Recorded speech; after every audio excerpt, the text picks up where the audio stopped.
이혼하는 거 봐줘요, 안 봐줘요? 안 봐줘요? 그 잘못 알고 있는 거예요. 한 번 이혼하는 거 봐줘요. 한 번 이혼하는 거. 그리고 여러분들이 세상법적으로 이혼을 하잖아요. 천주교에서는 세상법을 인정하지 않아요. 교회법적으로는 이혼을 인정하지 않아. 따로 떨어져 살아도 부부야. 부부야. 근데 이 사람이 언제 걸리느냐 하면은 재혼할 때 걸리는 거예요. 그러니까 이혼하고 혼자 사는 거 아무 문제 없어. 그럼 나는 혼자 한 번쯤 이혼하는 거 나는 괜찮다고 생각해요. 이거 나는 예수님 이혼하지 말라고 그런 거는 평균 연령 그때는 38세였어요. 38세 때 예수님 만나요. 이때는 한 번 하면 되지. 이때 뭐 한다고 38까지 살면서 2번씩 이혼하고 그래요. 이제 120살까지 사는 시대에 지금 살고 있는데 한 남자하고 살라는 건 이거는 내가 보기에는 이거는 천형이야. 천형이야. 그래서 예수님이 다시 오셔야 된다니까. 한 3번까진 괜찮다 이렇게. 근데 여러분들 재혼도 나는 뭐 충분히 이해를 해요. 근데 만약에 3혼째 하고 있다. 그건 좀 문제가 있죠. 3혼, 4혼이다. 그러면 가까이 오는 거 싫을 거예요. 5혼이다. 5번째 남자하고 아는 것도 싫을 거예요. 6혼째 하고 있는 여자 내 근처에 오는 것조차도 싫어할 거예요. 근데 예수님은 그 사람하고 구원을 얘기를 해. 사마리아 여인 요한복음 4장 얘기, 그 여자 6번째 남자하고 산 여자예요. 6번째 남자하고 산 여자야. 근데 그 여자하고 무슨 얘기냐면 하늘나라를 얘기를 해요. 구원을 얘기하고 경배를 얘기를 해. 혹시 여기 계신 분들 중에 6번째 남자랑 사는 분들 계세요? 없죠? 여러분들 다 구원 받는다는 거예요. 그러니까 죽는 거 무서워할 필요 하나도 없어요. 죽기 전까지는 절대 안 죽고 살아있어서 열심히 사랑하고 죽으면 천국 가니까 무서워할 필요가 뭐가 있어요. 그리고 여러분들 오래 사는 거 좋아요? 막 한 70부터 들리지도 않고 기억도 안 나고 보이지도 않고 다리도 아프고 허리도 아프고 막 이러면서 오래 사는 거 좋아요? 그래갖고 막 75살서부터 똥 오줌 싸가면서 치매 걸려갖고 15년 동안 벽에다가 똥 칠해가면서 자식들 원수 만들면서 오래 사는 거 좋아요? 생각 잘 해야 돼요. 머릿속에서 그냥 사는 것만 중요한 게 아니에요. 내가 사는 날까지 얼마나 행복하고 멋있고 건강하게 사느냐, 이게 참 중요해요. 그러니까 여러분들 오래 살라고 그러지 말고 사는 날까지 행복하게 살라고 생각하셔야 돼. 그래갖고 뭐 먹고 싶은 거 먹고 다니고 싶은 거 다니고 또 이런 콘서트 같은 거 하는 날 그냥 그냥 집에 있지 말고 그래갖고 막 돌아다닐 수 있을 때까지 돌아다니다가 한 86살쯤 주무시다가 그냥 죽어.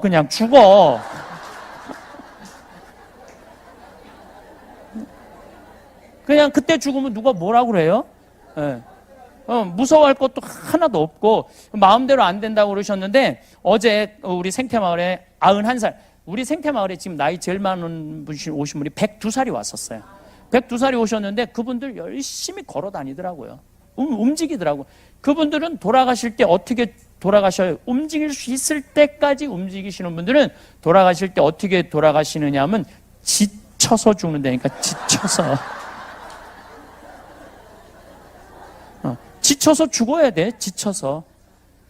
사는 날까지 즐겁게. 저는 6년 전 4월 6일 날 위암 수술을 했어요. 위를 3분의 1을 잘라냈어요. 근데 나 담당하던 수녀님이 신부님 같은 분 처음 봤다는 거예요. 왜 처음 봤냐 그러니까 아니 무섭지 않냐고. 그래도 위를 3분의 1을 잘라내는데 내가 2월 달에 진단받았는데 4월 6일 날 수술인데 내가 그러더래요. 내 강의가 있어갖고 4월 3일까지 강의하고 들어가겠다. 그리고 수술 끝나고 3일 있다 나가야 되겠다. 강의가 지금 해놓은 강의들이 있어갖고. 그래서 나가더래요. 들어온 길에 쉬라고 그랬는데. 근데 수임이 전화해서 신부님 왜 병원에 안 오느냐고. 왜 가야 되니까 요즘 수술하면 다 호치케스로 찍어요. 알죠? 호치케스로 찍는데 호치케스 제거하러 와야 된다는 거예요. 그래서 내가 수임한테 그랬어요. 내가 지금 거기 호치케스 제거하러 갈 시간이 어딨냐. 내가 집에서 알아서 다 떼었다. 어렵지도 않은데 걱정하지 말아라. 그래서 난 내가 다 뛰었어 집에서. 뛰는 거 쉽더라고. 이렇게 뛰니까 시원하더라고. 내가 빼니까 이렇게 쭉쭉쭉쭉 잘도 빠져요. 참 쉬워 요즘은. 신부님 무섭지 않느냐고. 내가 멀쩡하게 낮에는 강의하고 밤에 내가 침대에 누워서 나도 고민했죠. 죽으면 어떻게 하나. 근데 내가 46살의 인생을 돌아보니까 50개 나라를 다녔더라고요. 그리고 성당을 2개 성당, 경기도 평택, 그 다음에 경기도 광주 능평이라는 곳에 본당 신부를 했는데, 2 성당 다 내가 정말로 사랑했고 사랑받았고, 뭐 내가 원하는 대로 본당 사목했고, 평창에 들어가갖고 얼마나 아름다워요. 뭐 많은 분들이 1년 2년 기다렸다가 와서 행복을 느끼고 가고, 그러면 됐지. 그리고 내가 가만히 생각해 보니까 내가 다시 살아나서 건강을 회복해갖고 20년을 더 산다고 한들 인류를 구원할 것도 아니더라고. 보니까 나 하나 없어진다고 뭐 대단하게 심각한 일이 벌어질 것도 아니야. 보니까 그냥 이대로 가도 되겠다. 딱 하나 마음에 걸리는 거 있었어요. 부모님, 어머니 아버지가 너무 오래 살아. 안 죽어. 그러니까 어머니 아버지 앞쓰는 거, 그거 하나 마음에 걸리지 다른 건 마음에 걸릴 거 하나도 없더라고요. 그냥 내가 사는 날까지 즐겁게 살다가 떠나는 날 즐겁게 떠나면 돼요. 우리가 오래 산다고 좋은 건 아니에요. 단 하루를 살더라도 즐겁게 살다가 떠나는 게 중요한 거지. 아니 50살에서부터 80살까지 사는 거 지겨워 죽겠어, 힘들어 죽겠어, 그리고 30년을 살면은 그 삶의 의미가 있을까요? 여러분들은 매일매일 즐겁고 행복하게 사시라는 거예요. 그래서 죽기 전까지는 절대 안 죽어요. 그리고 살아있는 날까지 사랑하면서 사세요. 사랑하면서. 나중에 잘해주지 말고, 나중에 행복하려고 그러지 말고, 행복하려면 언제 행복해? 지금 행복하세요. 우리 막시모가 이번에 우리 성주순례 같이 갔는데 200명이 같이 갔어요.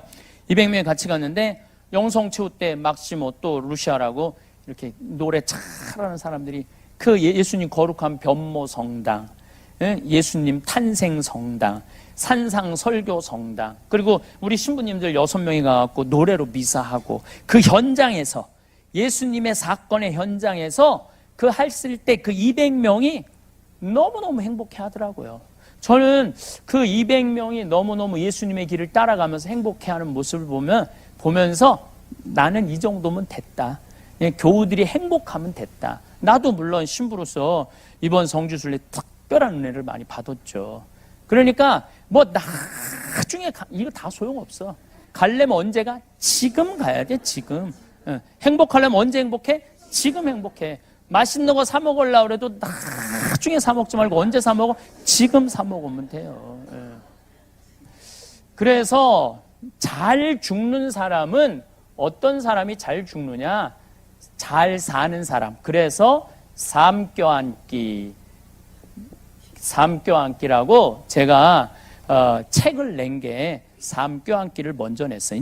지금 죽음 껴안기 원고 준비하고 있어요. 죽는 것도 저는 좀 이 책의 이 죽음 껴안기를 이렇게 준비하면서 좀 죽음도 좀 낭만적으로 죽자. 좀 멋있게 죽자. 죽을 때도 안 죽으려고 뭐 살아있을 땐 생전 뭐 건강한 거 안 먹다가 딱 당신 암에 걸렸다 그러면 그때부터 산삼을 캐와라, 무슨 뭐 용한 의사를 대라, 누가 더 좋으냐, 그때부터 그러지 말고 산삼을 먹으려면 언제 먹어? 지금 먹어. 지금. 암에 걸려서 먹지 말고 지금 먹으세요. 용한 의사를 좋은 거 사 먹으려면, 내 진단 받으려면 언제가? 지금 가. 그래서 내가 하는 얘기가 청국장을 사 먹으려면 지금 사 먹으라는 거야. 지금. 나중에 사 먹지 말고 사 먹으려면 지금 사 먹으라는 얘기죠. 지금 내가 건강한 게 훨씬 좋다는 거죠. 지금 우리나라 1살서부터 30살은 행복하냐, 30살은 60살 행복하냐, 60에서 120살은 행복하냐. 1살서부터 30살 이때는 뭐 해야 되는 나이냐면은 엄마 아빠랑 먹고 마시고 놀아야 되는 때예요. 먹고 마시고 놀아야 되는 때. 우리들이 이 먹고 마시고 노는 게, 우리 가톨릭 신자들이 뭔가 예수님한테 미안하다고 생각하는데 절대 그렇게 생각하지 마세요. 부처님이 29살에 출가를 해요. 부처님이 29살에 출가를 하는데 6년 동안 고행을 하는데 어느 정도로 고행을 하느냐 하면은 하루에 빵 하나, 쌀 한 톨. 그럼 물은 자기 오줌을 받아 먹었어요.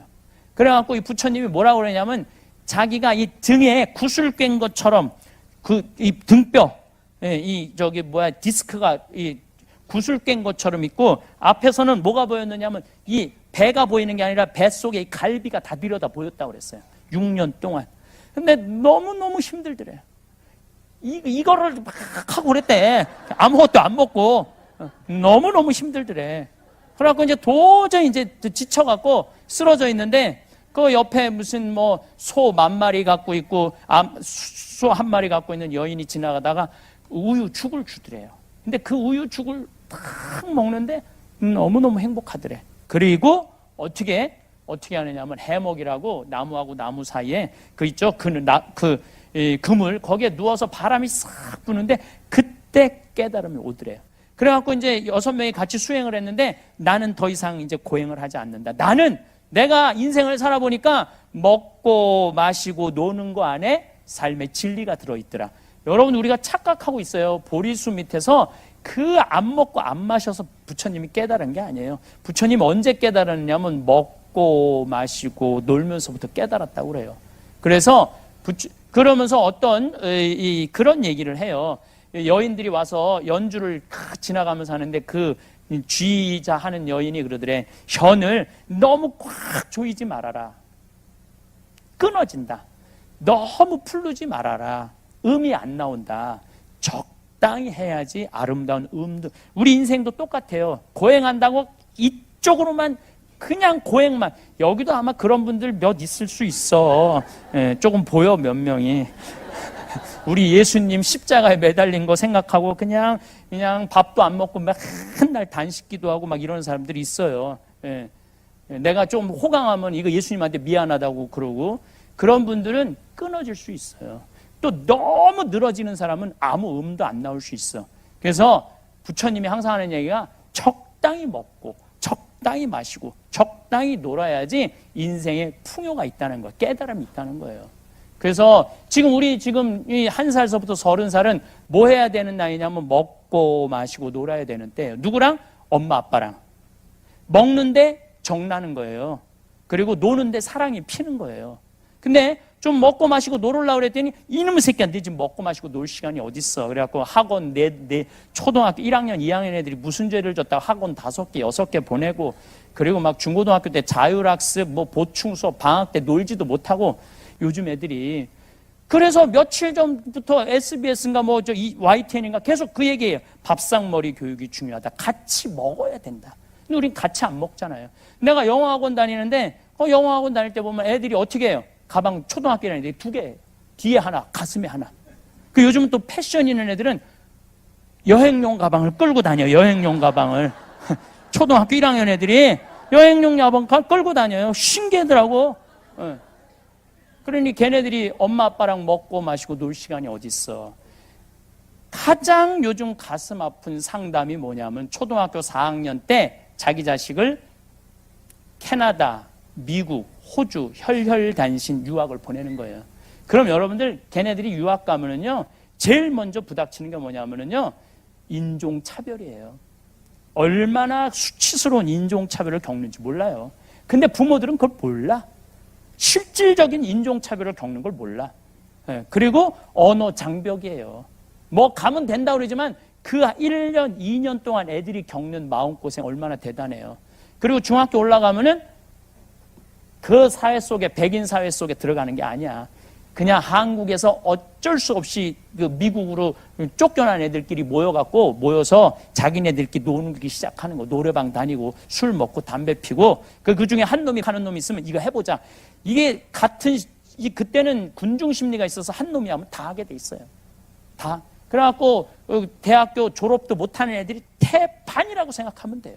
대학교 졸업도 못하는 애들이 태반이라.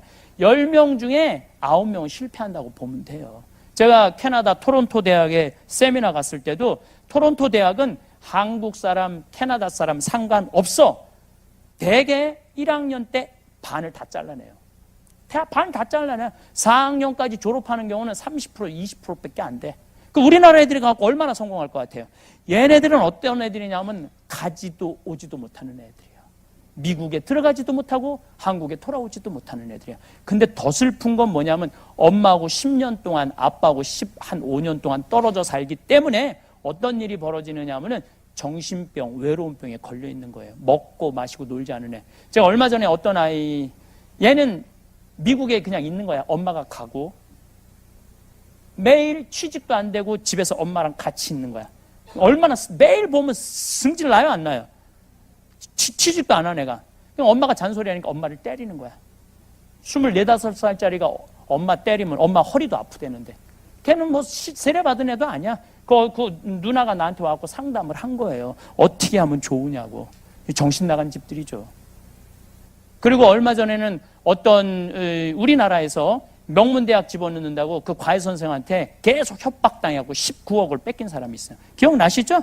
네. 그 19억 갖고 엄마가 아들이랑 애가 한양대학 다녔더니 한양대학이면 어디야?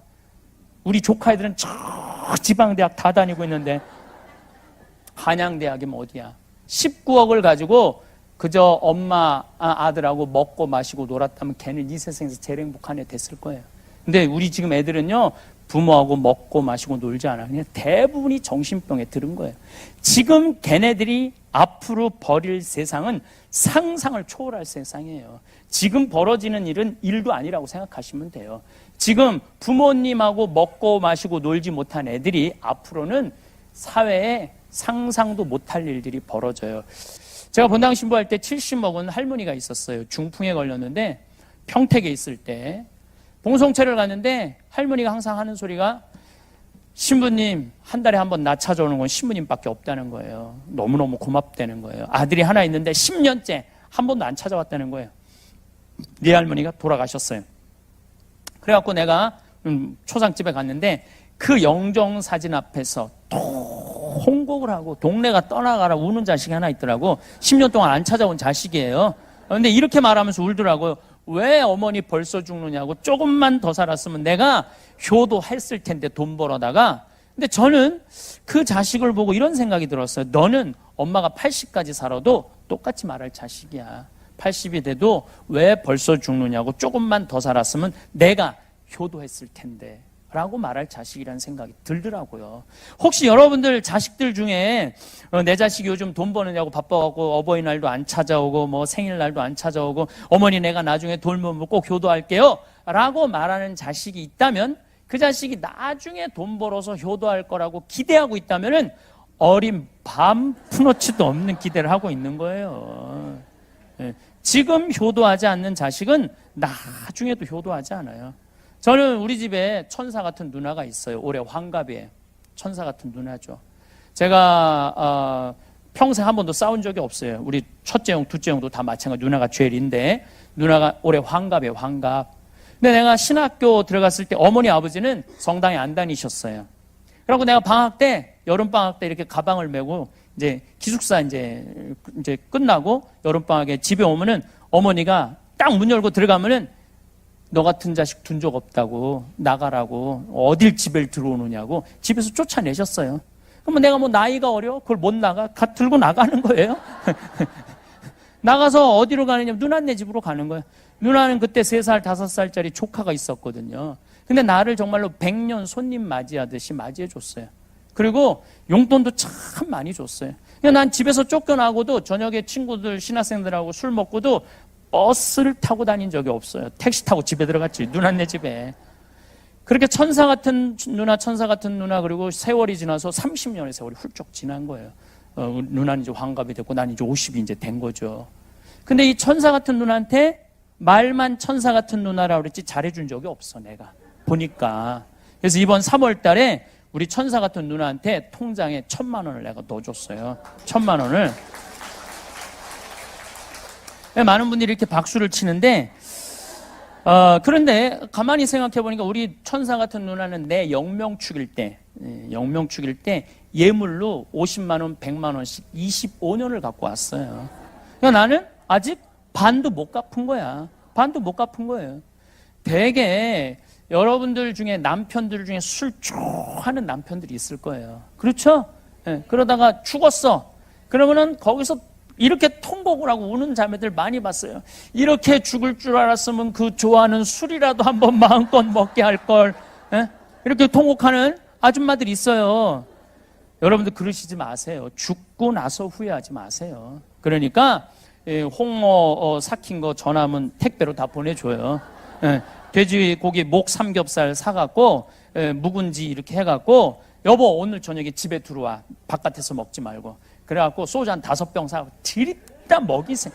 이브닝 드레스 입고 허벅지 파진 거 여러분들 한번 여기다 꽃도 하나 딱 꽂고 그래갖고 그냥 드립다 먹여. 그리고 그 남편이 죽잖아요. 죽으면은 이렇게 말할 수 있어요. 그래도 내가 막판에 그 좋아하는 술 한번 5병 한번 먹였지. 덜 억울하다는 거예요. 사랑도 나중에 하지 말고 하려면 언제 해요? 지금 하세요. 지금. 세상에서 가장 허망한 약속이 나중에예요. 나중에. 그래서 여기 있는 분들 주위에 나한테 정말 잘한 사람들이 있을 거야. 내 인생에 소중한 분들이 있을 거야. 그런 분들이 있다면은 여러분들 어떻게 해야 되냐면 정말 고맙다면 이스라엘 성지순례 티켓을 하나 끊어주든지 아니면은 이미자 콘서트를 하나 끊어주든지 표현하라는 거예요. 우리가 돈을 참 멋없게 쓰는 사람들이 많아. 이번에 수원의 한 본당에서 한 사람이 300억을 해먹었어요. 이자를 5천만 원 1억을 맡기면 이자를 15% 준다고.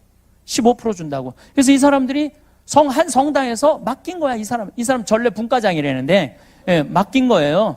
근데 여러분들 요즘 시대에 15% 이자 주는 데가 어디 있어요? 지금 저 국가 한국은행 공식적인 이자가 1.25%인데 그럼 2% 넘게 준다는 건 다 사기라고 생각하면 돼요. 다 사기라고 생각하면 돼. 그럼 이 사람들은 5천만 원 1억을 써보지도 못하고 날린 거예요. 1억 은행에다 맡기면 8만 원인데 15%면 거의 한 150만 원 한 달에 들어오는 거거든요. 그러니까 이 어려운 시절에 15% 이제 주겠다고 사기친 이 전래분과장이 나빠요? 아니면 15% 받아 먹겠다고 맡긴 이 사람들이 나빠요? 누가 나빠? 둘 다 나빠. 둘 다. 그런데 정말로 땅을 치고 통곡할 사람들은 5천만 원 1억 맡긴 사람들이에요. 이 사람들은 써보지도 못하고 날리는 거. 5천만 원이면 이스라엘 성지순례 10번 갔다 올 수 있는 거예요. 이스라엘 성지순례 10번 갔다 오시면은 여러분들은 예수님하고 트고 지낼 수 있어요. 트고 지낼 수 있어. 내가 이스라엘 성지순례 지금 5번 갔다 왔는데 거의 예수님하고 틀라고 그래 지금. 저 틀라고 그래요. 예. 그러면 5천만 원 갖고 이렇게 행복하게 살다가 죽으면 되지. 그걸 아까워갖고 그냥 또 돈 더 해보겠다고. 그러니까 여러분들 주위에 정말 소중하고 고마운 분들이 있으면은 그 돈 쓰세요. 예. 아까워하지 마세요. 그 쓸 때 내 인생이 빛이 나는 거야. 안 쓸 때는요, 인생이 빛이 날 수가 없어요. 그래도 죽는 게 싫어. 왜 죽는 게 싫으냐면 이 모양 이 꼴로 살다가는 죽어서 지옥에 갈까봐. 그런데 내가 아까 교보문고에 가서도 그 책을 몇 권 죽음에 관련된 책을 좀 사서 보는데 거기도 그런 얘기가 나오더라고요. 94년에서부터 97년 사이에 죽었다 살아난 사람이 미국에 1,500만 명이라니까요. 죽었다 살아난 사람들이. 예수님이 올 때가 돼서 그런 게 아니라 심폐소생술이 발달하면서부터 죽었다 살아난 사람들이 많은 거예요. 심폐소생술이 발달하면서부터 죽었다 살아난 사람들이 많은 거예요. 작년에 우리나라도 죽었다 살아난 사람이 몇 명이냐면 680명이에요. 680명. 심장마비로 물에 빠져서 죽었다 살아난 사람들이 680명이에요. 근데 이 죽었다 살아난 사람들이 얘기하는 거예요. 내가 죽었더니 하늘나라를 가더라. 그래서 요즘 애프터 라이프, 죽음 이후의 세계, 엄청나게 책들이 많이 나와요. 미국에는 어마어마하게 나와요. 드라마도 많고 영화도 어마어마하게 나와. 왜냐면 워낙 죽었다 살아난 사람들이 많으니까. 그래갖고 심장 전문의들이 2,000명을 찾아갖고 물어봤어요. 죽었다 살아났더니 어떻느냐? 내가 죽었다가 하늘나라를 갔는데 그 빛을 보는 순간, 하느님으로부터 오는 빛을 보는 순간 존재의 충만함을 느낀다는 거예요. 여러분들 존재의 충만함이라는 게 뭘까요? 행복의 끝이 존재의 충만함이에요. 여러분들이 만약에 자식이 서울대학에 합격을 했어. 그럼 여러분들 존재 충만할 것 같아? 안 충만할 것 같아? 그건 기쁨하고는 달라요. 예. 이번에 박인비가 금메달 땄어. 박인비 할아버지가 어떨 것 같아요? 존재의 충만함을 느낄 거예요. 내 손녀가 금메달 따갖고. 그 존재의 충만함이라는 것은 일반적으로 말하는 기쁨하고는 차원이 다르다는 거예요. 근데 하느님을 보는 순간 존재의 충만함을 느낀다는 거예요. 여러분들 지금 하느님이 있을까 없을까 맨날 그 의심하고 이거 허탕 치는 거 아닌가. 근데 죽었는데 하느님을 딱 봤어. 가슴이 어떨 것 같아요? 터져 나갈 거예요. 저는 평택에서 본당 신부를 하는데 있지도 않아. 12월 31일이야. 꿈이야. 꿈인데 예수님이 우리 성당 하늘 아래 너무너무 아름다운 모습으로 요만한 얼굴이 아니라 온 하늘에 꽉 차 있는 예수님을 보는데 심장이 터질 것 같더라고요. 너무너무 환한 모습으로 나를 행복한 모습으로 바라보시는데 심장이 터질 것 같더라고요. 근데 여러분들 죽어갖고 하느님을 그래서 이 죽은 사람들이 대부분이 그 하느님을 느끼는 순간 여기가 천국이구나. 너무 존재의 충만함을 느끼고 있다는 거예요. 이 사람이 이제 죽어갖고 하늘나라 가고 환상적인 곳에 가 있는데 살아있는 사람들이 이 사람 심장마비 걸렸다고 그냥 갈비뼈가 부러지도록 심폐소생술을 해대는 거야. 갈비뼈가 부러지도록. 그래갖고 살려내잖아요. 살려내면은 본인이 오고 싶지 않아도 와야 된대. 그러니까 여러분들 죽으면 그냥 놔두세요. 그거 살려낸다고 막 그러지 말고 돌아와서 얘기하기 시작하는 거예요. 그래서 요즘 부쩍 죽음 이후의 세계에 대한 이야기를 어마어마하게 얘기하기 시작하는 거예요. 그런데 요즘 여러분들 무슨 세상에 이런 일이 그다음에 무슨 얘기 무슨 뭐 많잖아요. 거기에 그런 얘기가 많이 나온 이유가 그거야. 의사들이 가서 물어본 거예요. 심장병 환자를 살려내기가 제일 쉽대요. 2,000명한테 가서 물어보니까 90%는 천당에 간대. 10%만 깜깜한 지옥을 경험하고 온대요. 그러면 이 더운 여름에 이 서울까지 버스 타고 그냥 교통 막히는데 그래도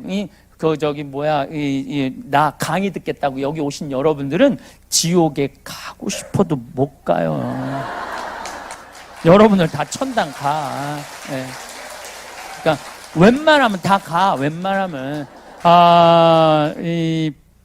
가만히 보면 제가 신부는 본당 신부가 최고예요. 예.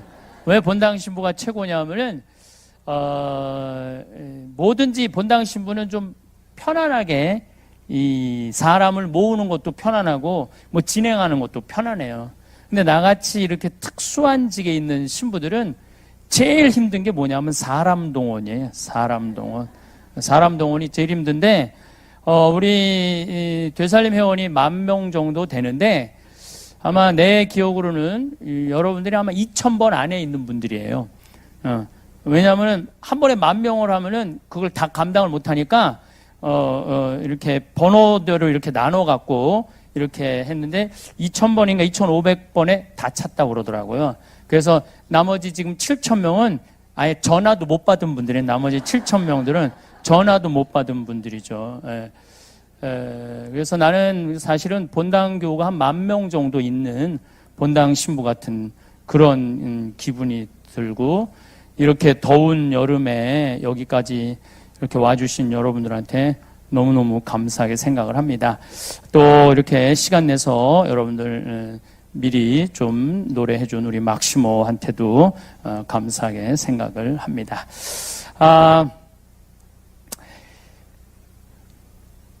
저는 가끔 우리 생태마을에 암 환자들이 와서 이렇게 말할 때가 제일 억장이 무너져요. 신부님, 저 정말로 열심히 살았어요. 먹고 싶은 거, 쓰고 싶은 거, 다니고 싶은 거 안 다니고 자식들 열심히 교육시키고 그리고 돈도 열심히 모았어요. 근데 이제 암에 걸려서 3개월밖에 못 산대요. 신부님, 저 이대로 억울해서 못 죽어요. 이 말을 들을 때 참 가슴이 아파요. 한 번밖에 없는 인생인데 마지막에 해본 것도 아무것도 없이 억울해서 못 죽는다고. 저는 참 바보처럼 살았다고. 바보처럼 살았다고. 이렇게 하면서 눈물을 흘리면서 신부님, 이제 저한테 다시 한 번의 생이 주어진다면은 이제는 남을 위해서 살지 않고 나를 위해서 살고 싶다고. 그래서 억울해서 못 죽는다는 소리는 안 할 거라고. 난 참 바보처럼 살았다는 소리는 하고 싶지 않다고 이렇게 이야기하는 분들이 참 많아요. 그래서 어떤 분들이 잘 죽음을 맞이하느냐 보니까 잘 사는 사람이 잘 죽어요. 되게 잘 사는 사람들이 잘 죽지, 못 사는 사람들은 죽을 때도 참 못 죽더라고요. 우리는 이 죽음에 대해서 준비가 제대로 안 돼 있는 경우가 참 많죠. 죽음에 대해서. 한국 사람들은 참 죽는 거 싫어해요. 참 싫어해요.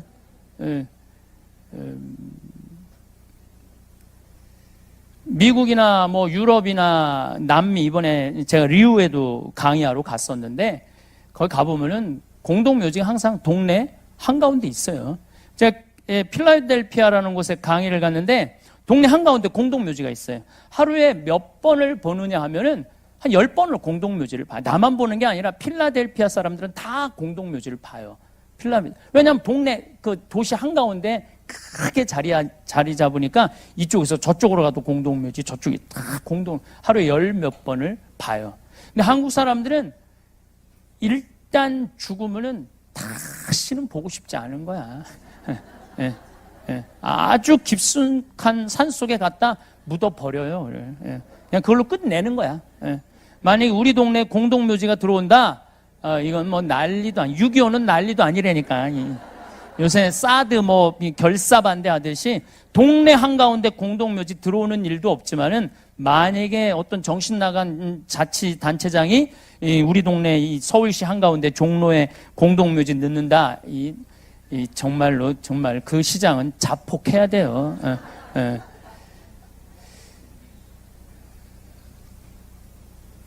만약에 우리 집에 누가 암이 걸렸다 그러면 그 집은 그 순간부터 초상집이에요. 그 순간부터 암이 걸렸다 그러면 또 본인은 이미 죽었어. 이미 죽은 목숨이야, 이미. 근데 제가 여러 차례 말씀드리지만은 여러분들 죽는 거 무서워할 필요가 하나도 없어요. 왜냐하면 우리 인간은 죽기 전까지는 절대 안 죽어요. 죽기 전까지는 절대 안 죽어요. 제가 강의 다닌다고, 아프리카 다닌다고 보통 비행기를 1년에 얼마나 몇 시간을 타나 봤더니 한 110시간에서 120시간 정도 차더라고요. 그러니까 6일은 하늘에 떠 있는 거예요. 6일은 하늘에 떠 있는데 큰 비행기도 타지만 조그만 비행기 탈 때도 많거든요. 지방 도시 갈 때는. 그러면은 난기류에 이렇게 걸릴 때가 많아요. 이번에도 잠비아에서 나오는데 난기류에 걸려갖고 그 옆에 이제 와인을 하나 받아놨는데 켜갖고 하늘로 와인을 튀는 거예요. 그럴 때 사람들이 비명을 지르고 막 성호를 긋고 난리가 나요. 느닷없이 그때부터 성호를 긋기 시작해. 난리가 나. 근데 저도 처음에는 그렇게 난기류가 걸릴 때 무섭기도 하고 두려운 마음도 들었어요. 근데 요즘은 어떤 생각이 드느냐면은 언제부터 무서워하기 시작하면 되냐면 떨어지기 시작하면서부터 무서워하면 돼. 그전에는 안 떨어질 거거든. 그러니까 말을 타는 즐기는 마음으로 타요. 그럼 만약에 이제 비행기가 떨어질 때 되면은 제가 이제 일어나갖고 사람들한테 얘기하면 돼요. 아무래도 우리 죽을 것 같다.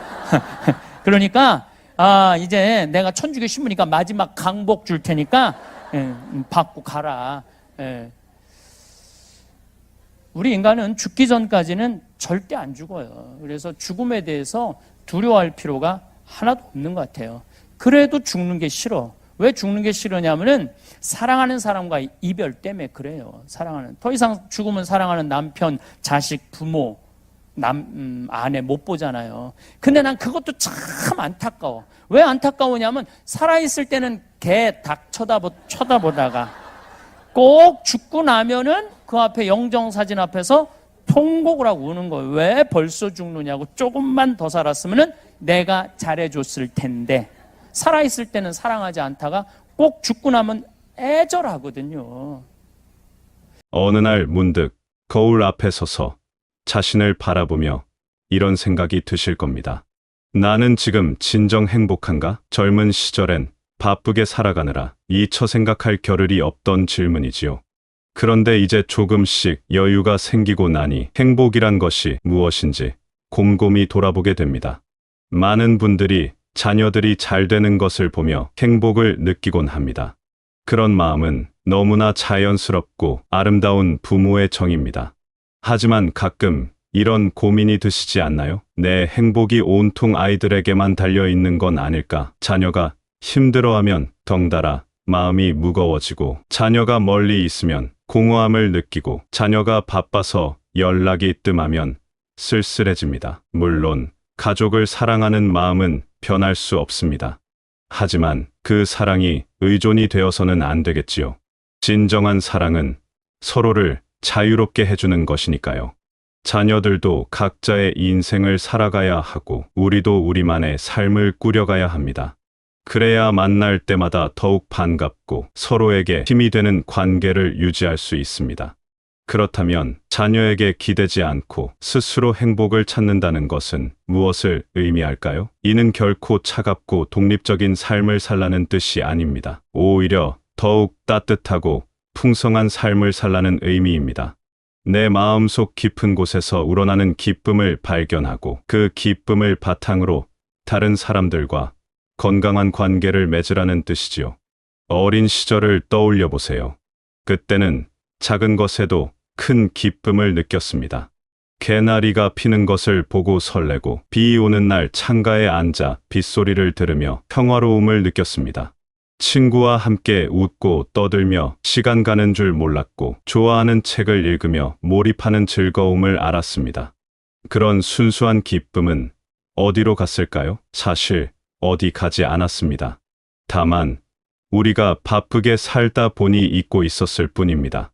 이제 다시 그런 기쁨들을 하나씩 되찾아볼 때입니다. 아침에 일어나 창문을 열고 신선한 공기를 마실 때의 상쾌함, 좋아하는 차를 우려 마실 때의 여유로움, 오랜만에 만난 친구와 나누는 대화의 즐거움. 이런 소소한 일상의 기쁨들이 바로 우리 안에 있는 행복의 씨앗들입니다. 또한 새로운 것을 배우는 즐거움도 있습니다. 나이가 들었다고 해서 배움을 멈출 이유는 없습니다. 오히려 이제야 진정으로 배우고 싶은 것을 배울 수 있는 시간이 생겼습니다. 그림을 그려보거나 악기를 배워보거나 새로운 요리를 도전해보는 것. 이런 작은 도전들이 삶에 활력을 불어넣어 줍니다. 혼자만의 시간을 즐기는 법을 배우는 것도 중요합니다. 많은 분들이 혼자 있는 시간을 외로움으로 여기곤 합니다. 하지만 혼자 있는 시간은 나 자신과 만나는 소중한 시간입니다. 내 마음의 소리에 귀 기울이고 내가 정말 원하는 것이 무엇인지 생각해 볼 수 있는 시간이지요. 조용한 산책, 명상, 독서, 일기 쓰기, 이런 활동들을 통해 내면의 평화를 찾을 수 있습니다. 더 나아가 다른 사람들과의 관계에서도 새로운 의미를 발견할 수 있습니다.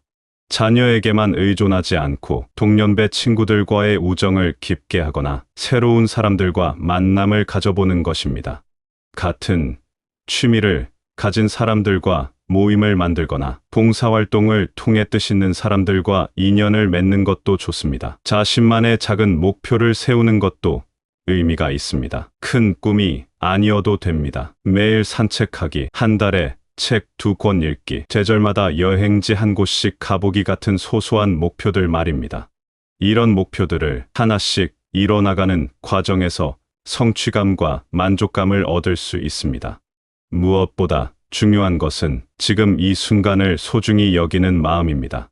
과거의 후회나 미래의 걱정에 사로잡히지 말고 지금 이 순간에 집중하는 것입니다.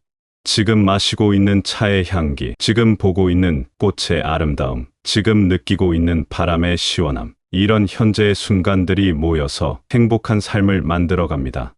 이렇게 스스로 행복을 찾아가는 삶은 결코 이기적인 삶이 아닙니다. 오히려 자신이 행복할 때 다른 사람들에게도 더 많은 사랑과 관심을 베풀 수 있습니다. 자녀들도 부모가 행복하게 살아가는 모습을 보며 안심하고 자신의 삶에 더욱 집중할 수 있게 됩니다. 서로에게 짐이 되지 않으면서도 사랑하는 관계, 그것이야말로 성숙한 가족의 모습이 아닐까요? 매일 아침 일어날 때마다 이렇게 생각해 보세요.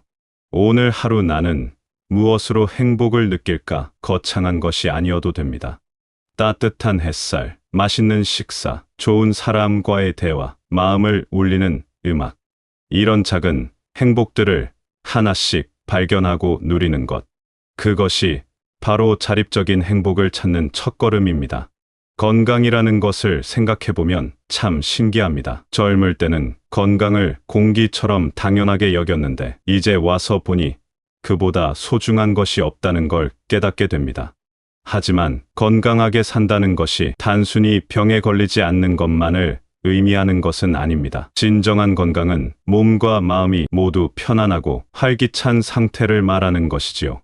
아침에 눈을 떴을 때 몸이 가벼우면서도 하루를 시작할 의욕이 샘솟는 느낌, 그것이 바로 건강한 삶의 시작입니다. 이런 하루를 맞이하기 위해서는 전날 밤 일찍 잠자리에 들고 충분한 잠을 자는 것이 중요합니다. 수면은 단순히 피로를 푸는 시간이 아니라 우리 몸과 마음이 스스로를 치유하고 재생하는 소중한 시간입니다. 규칙적인 생활 리듬을 만드는 것도 건강한 삶의 기초입니다. 매일 같은 시간에 일어나고 같은 시간에 식사하고 같은 시간에 잠자리에 드는 것. 이런 규칙적인 패턴이 우리 몸의 생체 리듬을 안정시켜 줍니다. 처음에는 조금 답답하게 느껴질 수도 있지만 시간이 지나면서 이런 규칙성이 오히려 마음의 평안을 가져다 주는 것을 느끼게 됩니다. 식사를 할 때도 마음을 담아 천천히 먹는 습관을 기르면 좋습니다. 바쁘게 살던 시절에는 끼니를 때우듯 급하게 먹곤 했지만 이제는 음식 하나하나의 맛을 음미하며 감사한 마음으로 식사할 수 있는 여유가 생겼습니다. 좋아하는 반찬을 한 입 베어 물며 참 맛있다고 중얼거리는 순간, 그것만으로도 작은 행복을 느낄 수 있습니다. 몸을 움직이는 것의 즐거움도 다시 발견해 볼 만합니다. 격렬한 운동을 할 필요는 없습니다. 동네를 천천히 산책하며 계절의 변화를 느끼거나 집 안에서 가벼운 스트레칭을 하며 몸의 감각에 집중하는 것만으로도 충분합니다. 몸을 움직일 때마다 아, 내가 아직 살아있구나 하는 감각을 느낄 수 있습니다. 그런데 건강하게 사는 것 못지않게 중요한 것이 있습니다. 바로 즐겁게 사는 것입니다. 건강을 위해서라는 이유로 모든 즐거움을 포기하고 금욕적으로 살 필요는 없습니다. 오히려 적당히 즐기면서 사는 것이 진정한 건강의 비결이기도 합니다. 좋아하는 음식을 완전히 끊을 필요는 없습니다. 다만 양을 조절하고 더욱 맛있게 먹을 수 있는 방법을 찾아보는 것이지요. 예를 들어 달콤한 과자를 좋아한다면 매일 많이 먹는 대신 일주일에 한두 번 정도 특별한 시간을 정해서 차와 함께 천천히 음미하며 드시는 것입니다. 그러면 그 순간이 더욱 특별하고 소중하게 느껴집니다. 취미 생활을 통해서도 즐거움을 찾을 수 있습니다.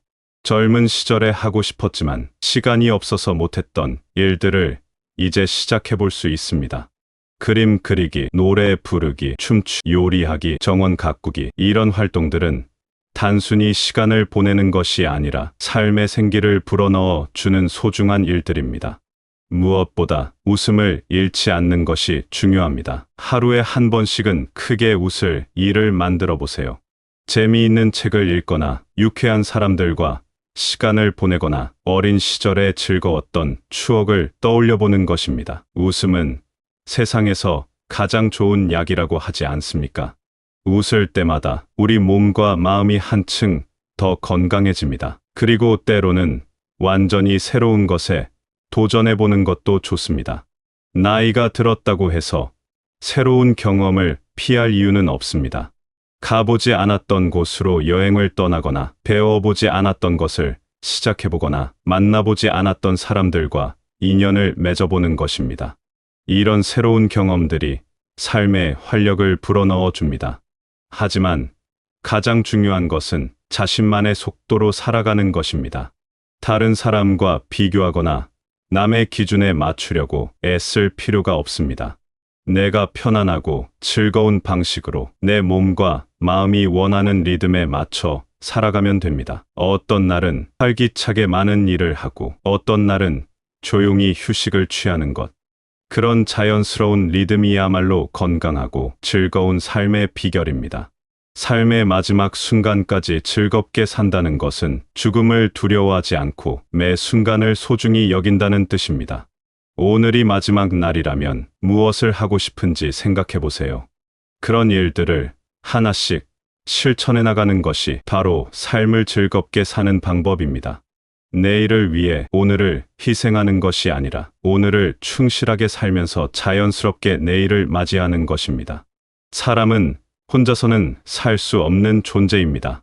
이 세상에 태어날 때부터 누군가의 도움을 받으며 자라났고 지금까지 살아오면서도 수많은 사람들의 도움을 받았습니다.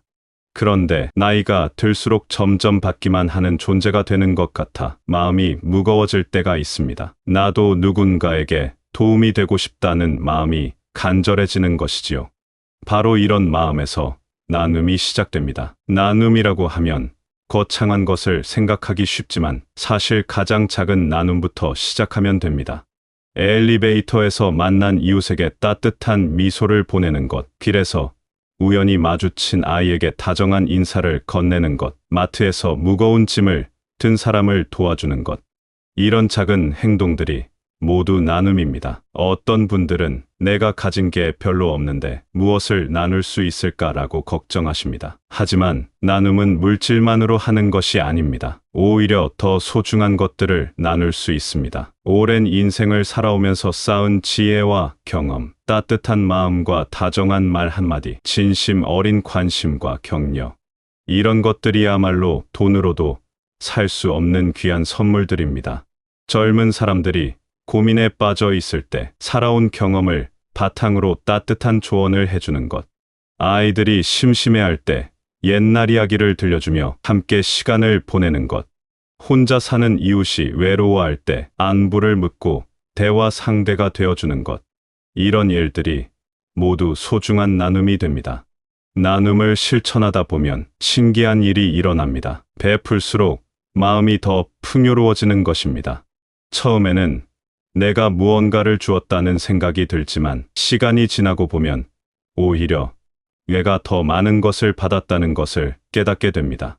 누군가의 고마운 미소, 진심, 어린 감사 인사, 그리고 무엇보다 내가 누군가에게 도움이 되었다는 뿌듯함. 이런 것들이 마음을 가득 채워줍니다.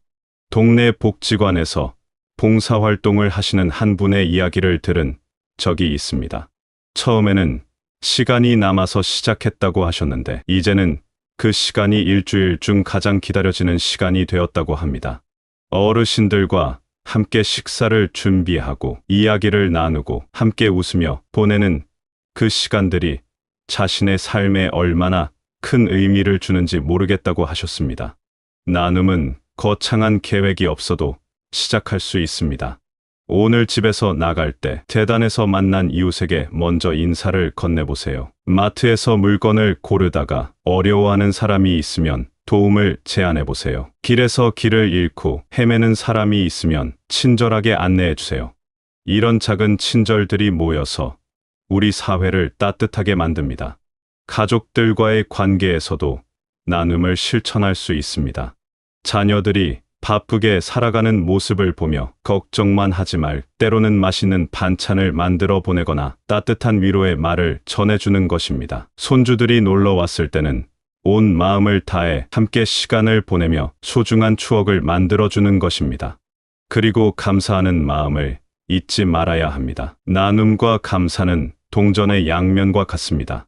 감사할 줄 아는 사람이 진정한 나눔을 실천할 수 있고 나눔을 실천하는 사람이 더 많은 것에 감사할 줄 알게 됩니다. 아침에 눈을 떴을 때 오늘도 하루를 시작할 수 있음에 감사합니다 라고 속으로 중얼거려 보세요. 밥을 먹을 때는 이 음식을 만들어준 사람들, 길을 내어준 땅, 키워낸 농부들에게 감사합니다 라고 생각해 보세요. 길을 걸을 때는 이 길을 만들어준 사람들, 안전하게 지켜주는 사람들에게 감사합니다 라고 마음속으로 인사해 보세요. 이렇게 감사하는 마음으로 하루하루를 살다 보면 세상이 얼마나 많은 사람들의 도움으로 이루어져 있는지 깨닫게 됩니다. 그리고 자연스럽게 나도 이 아름다운 연결고리의 한 부분이 되고 싶다는 마음이 생깁니다. 때로는 받는 것에도 감사해야 합니다. 누군가가 도움을 제안할 때 괜찮다고 사양만 하지 말고 때로는 고마운 마음으로 받아들이는 것입니다. 그 사람에게는 도움을 줄 수 있는 기쁨을 선사하는 것이니까요. 받을 줄도 알고 줄 줄도 아는 것, 그것이 진정한 나눔의 정신입니다. 나눔을 실천하면서 가장 큰 기적은 마음의 변화입니다. 자신만 생각하고 살 때는 작은 일에도 쉽게 화가 나고 불만이 많았는데 다른 사람을 생각하며 살기 시작하면 마음이 넓어집니다. 세상을 보는 시각도 달라집니다. 부족한 것보다는 가진 것에 더 눈이 가고 문제보다는 해결 방법에 더 집중하게 됩니다. 그리고 나눔은 전염됩니다. 한 사람의 작은 친절이 다른 사람에게 전해지고 그 사람이 또 다른 사람에게 친절을 베풀게 됩니다. 마치 잔잔한 물결이 호수 전체로 퍼져나가는 것처럼 작은 나눔이 온 세상으로 퍼져나갑니다. 우리 각자가 그 아름다운 물결의 시작점이 될 수 있습니다. 가끔은 이렇게 생각해 보세요. 내가 오늘 한 작은 친절이 누군가의 하루를 밝게 만들었을까? 그 대답이 그렇다라면 오늘 하루가 의미 있는 하루가 된 것입니다. 나눔과 감사로 하루하루를 채워나가는 삶, 그것이야말로 진정한 기적을 만드는 삶이 아닐까요? 살아온 세월만큼 나는 사람들과 인연을 맺고 헤어지기를 반복해왔습니다. 어떤 만남은 깊고 오래 지속되었고 어떤 인연은 짧지만 강렬한 인상을 남겼습니다. 그리고 어떤 관계는 때로 상처를 주기도 했지요. 이제 되돌아보니 모든 만남이 나름의 의미가 있었다는 것을 깨닫게 됩니다. 인간 관계에서 가장 중요한 것은 서로를 있는 모습 그대로 받아들이는 것입니다. 젊은 시절에는 다른 사람을 내 마음에 들도록 바꾸려고 애썼습니다. 남편이나 아내를, 자녀들을, 친구들을 내가 생각하는 이상적인 모습으로 만들려고 노력했지요. 하지만 시간이 흐르고 나니 깨달았습니다. 사람은 변하지 않는다는 것을, 그리고 변할 필요도 없다는 것을 말입니다. 각자가 가진 고유한 성격과 습관, 생각과 감정들이 모두 그 사람만의 소중한 개성입니다. 완벽한 사람은 없고 모든 사람에게는 장점과 단점이 함께 있습니다. 중요한 것은 그 사람의 장점을 보고 인정해 주는 것, 그리고 단점이 있더라도 따뜻한 마음으로 이해하려고 노력하는 것입니다. 부부 관계를 생각해보면 더욱 그렇습니다. 젊은 시절에는 서로의 다른 점들이 불만의 원인이 되곤 했습니다. 상대방이 왜 나와 다르게 생각하고 행동하는지 이해할 수 없어서 답답해했지요. 하지만 이제는 그 다름이 오히려 소중하다는 것을 알게 되었습니다. 서로 다르기 때문에 보완할 수 있고 서로에게서 배울 수 있으며 더 풍성한 삶을 살 수 있는 것입니다. 오랜 세월을 함께 산 부부라면 이제는 말하지 않아도 서로의 마음을 아는 단계에 이르렀을 것입니다. 아침에 일어나는 모습만 봐도 오늘 컨디션이 어떤지 알 수 있고 작은 표정 변화만으로도 무슨 생각을 하는지 짐작할 수 있지요. 이런 깊은 이해와 배려야말로 진정한 사랑의 모습입니다. 자녀들과의 관계에서도 성숙함이 필요합니다. 자녀들이 어렸을 때는 부모가 모든 것을 결정하고 이끌어 주었지만 이제는 그들도 각자의 인생을 살아가는 독립된 개체입니다. 때로는 부모가 보기에 잘못된 선택을 하는 것 같아 마음이 조마조마할 때도 있지만 그것 역시 그들이 겪어야 할 성장의 과정입니다. 자녀에 대한 진정한 사랑은 간섭이 아니라 믿음입니다. 내가 어떤 선택을 하든 나는 너를 믿고 응원한다는 마음으로 지켜보는 것입니다. 물론 조언이 필요할 때는 경험에서 우러나온 지혜를 나누어 주되 그 조언을 받아들일지 말지는 온전히 그들의 몫으로 남겨두는 것입니다. 친구들과의 관계도 마찬가지입니다. 오랜 세월을 함께해온 친구들과는 이제 편안한 동반자가 되었습니다. 서로의 약점을 알면서도 그것을 문제 삼지 않고 서로의 장점을 인정하고 격려해주는 관계. 함께 있으면 마음이 편안해지고 어떤 이야기를 해도 판단하지 않고 들어주는 그런 친구들이야말로 인생의 보물입니다. 새로운 사람들과의 만남에서도 열린 마음을 가져보세요. 나이나 배경이 다르더라도 서로에게서 배울 점이 있습니다. 젊은 사람들에게서는 새로운 시각과 활력을 배울 수 있고 비슷한 또래에게서는 공감과 위로를 얻을 수 있습니다. 모든 만남을 소중히 여기고 각자가 가진 고유한 이야기에 귀 기울이는 자세가 중요합니다. 때로는 과거의 상처를 정리해야 할 때도 있습니다. 오래전에 받은 상처나 누군가에 대한 원망이 마음 한구석에 남아있다면 이제는 그것을 내려놓을 때입니다. 용서한다는 것은 상대방을 위한 것이 아니라 나 자신을 위한 것입니다.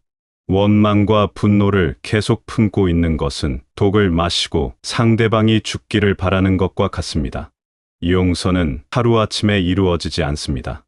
시간이 걸리는 과정입니다. 하지만 조금씩이라도 그 무거운 짐을 내려놓으려고 노력하면 마음이 한결 가벼워지는 것을 느낄 수 있습니다. 그 사람도 나름의 사정이 있었을 것이다. 그때는 서로 미숙했다. 이제는 다 지나간 일이다 라고 생각하며 조금씩 마음의 매듭을 풀어나가는 것입니다. 그리고 무엇보다 자신과의 관계를 돌보는 것이 중요합니다.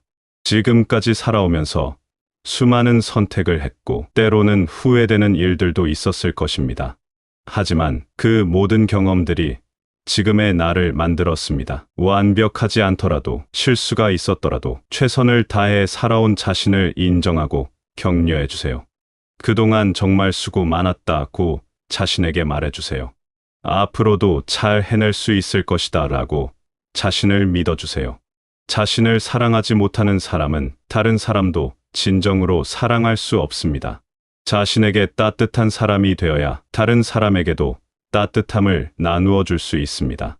성숙한 관계는 서로를 소유하려 하지 않습니다. 각자의 자유와 독립성을 인정하면서도 따뜻한 애정으로 연결되어 있는 관계입니다.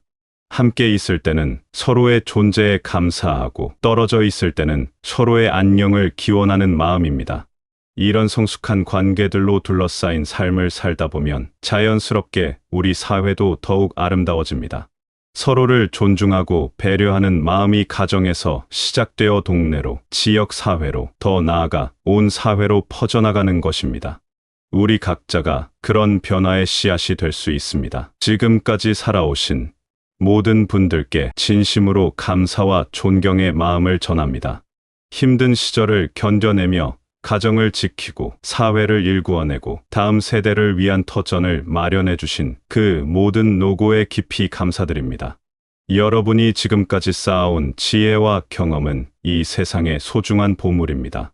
그 보물을 아낌없이 나누어 주시는 따뜻한 마음, 여전히 새로운 것을 배우고 성장하려는 열린 자세, 주변 사람들을 사랑으로 품어주시는 너그러운 마음이 얼마나 귀한지 모릅니다. 앞으로도 건강하고 행복한 나날 보내시기를 진심으로 기원합니다. 매일 아침 눈 뜰 때마다 감사한 마음으로 하루를 시작하시고 작은 일상의 기쁨들을 놓치지 마시기 바랍니다. 그리고 언제나 기억하시기 바랍니다. 여러분의 존재 자체가 이 세상을 더욱 아름답게 만들고